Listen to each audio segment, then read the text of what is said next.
Luxury, glamour, and fantasy. These three words sum up the spirit of Monaco. It was thus not surprising that the allure of Monaco would draw luxury connoisseur Vishal Bamalwa to the city, where he joined the University of Monaco to study luxury retail management. Vishal decided to explore his love for luxury through the heady aroma of fragrances.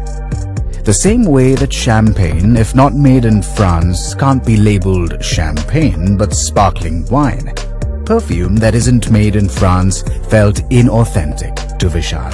So, to look for excellence, Vishal went to Gerace in south of France, the perfume capital of the world.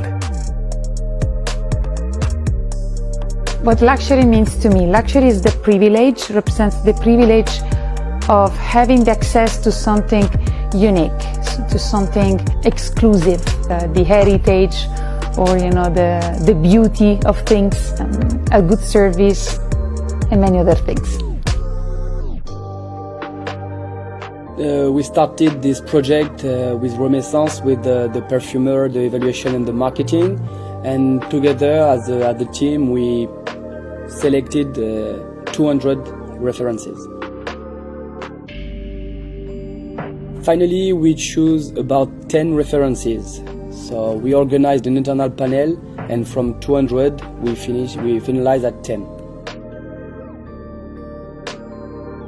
In France we have the know-how, and especially here in Gerace we have the expertise of the perfume. So when you say that your perfume was made in France, and more specifically in Gerace, I mean the marketing part is done.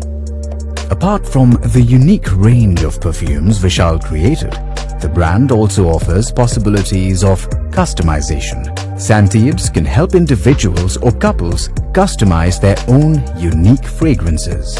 It also extends the same service to corporates, clubs, restaurants, spas and others to customize their individual fragrances, creating a unique brand identity for the space. The packaging of the perfume is made in Italy by the same manufacturer who also makes boxes for Rolex and Breitling. The bottles are made in Poland, having a distinct cubical shape. The matte black coating outside saves the ingredients from sunlight, keeping the perfume potent for very long. Distilled from inspiration and research, 9 perfumes emerged, all designed to evoke their own distinct persona.